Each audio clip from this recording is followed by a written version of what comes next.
So in this video, I wanted to take a quick look at the Crossclick Gel Ink pen. Bought this pen a couple weeks ago, which I realized I've not really used many Cross pens. I know they're fairly popular, and I've had a few in the past, but not very many. This pen cost me about $18, and I bought it because it looked interesting. Again, I wanted to explore Cross, and this looked like a nice way to kind of dip my toe in the water without spending too much money. 18 is probably a little bit pricey for this pen, but we'll get into some of that in a minute. On the basics, it's a metal pen, metal clip. The button appears to be metal. It's powder coated blue. It comes in other colors, I'm sure. I just thought this blue looked sharp. I will say here that it looks a little sparkly under this lighting, but under day-to-day office lighting or just as you're using it, it doesn't really look sparkly. It just looks like a cool blue. Clip is metal, works fairly well. It's a little stiff, but I don't have any serious problems with the clip as long as it's not going in anything too thick. It's got that iconic Cross shape, and I think all the pens and pencils I've had from Cross actually do have this shape, so maybe I just haven't had that many. It is retractable. This is a button. Has a firm click, okay sound. Feel is fine, nothing special. And there's nothing fancy down the end here, just the tip. No, like it would have been nice to see a stainless insert here, because inevitably I bet this powder coating is going to chip. I can see it's already has a little imperfection there. So this powder coating will chip, I'm sure, and it's gonna make your pen look not so nice, not like this cool $20 pen. So it's nice to see a little insert there. As for the construction, I haven't been thrilled with this pen. So first of all, we have the clip, or the tip. It's underwhelming. And then it doesn't screw together. It's a little weird. It's a press fit. So I think that's probably common for Cross, but I was a little surprised to see that. I think that naturally, I see something like this, I tend to unscrew it. On the inside, the spring I believe is stuck in there, which is fine.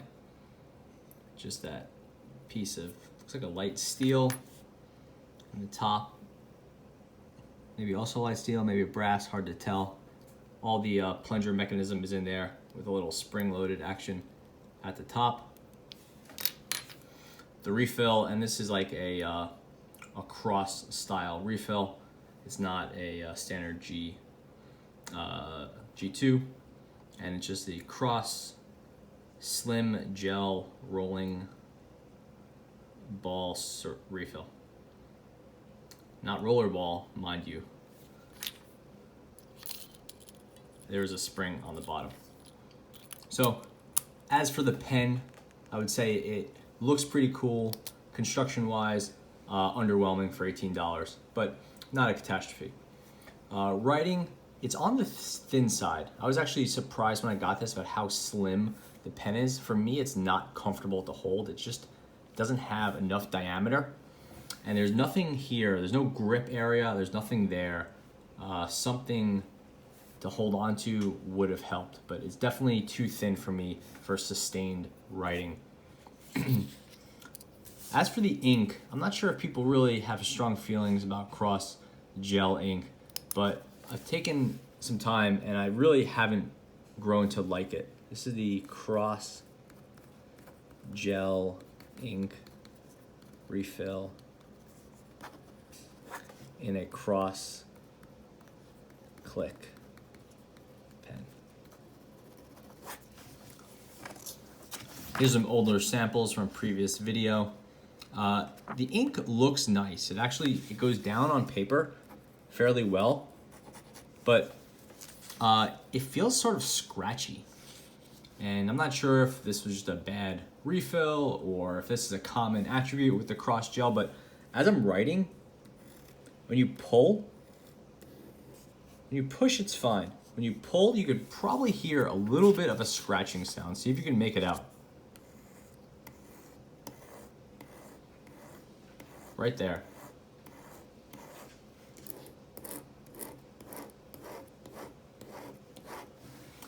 some of those strokes you definitely should have heard a little bit of a scratching sound.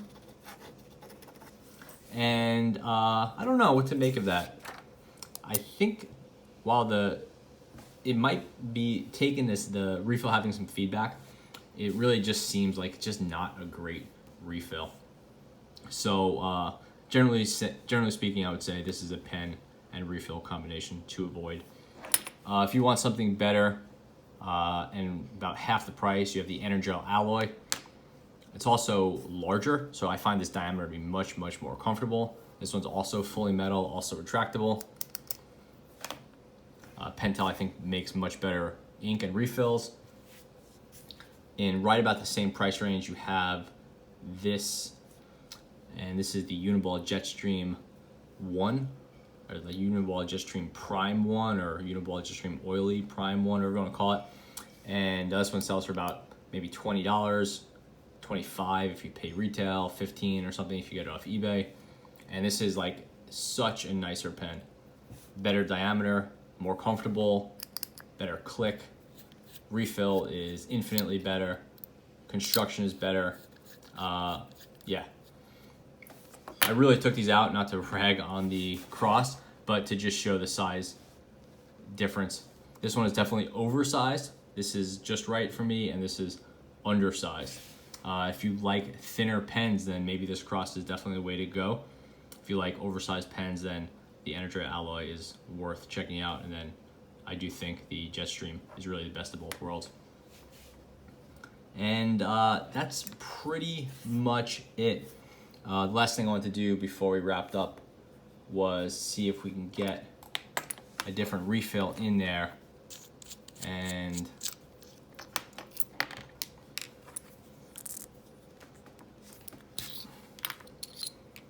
the thing is that this is a very small diameter, so something like this refill won't fit. Jetstream definitely won't fit. And now we'll check out a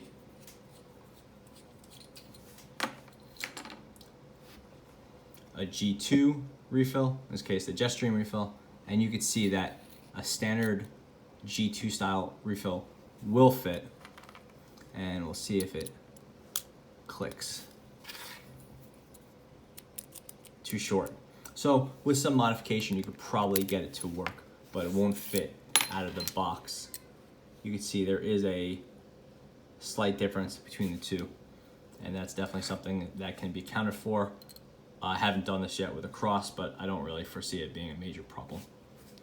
So maybe there is some hope for this pen at the end of the day. If you do like Cross pens, I'd be curious to hear in the comments which ones you like and what it is you like about them, but can't say I recommend the Cross Click. Thanks for watching.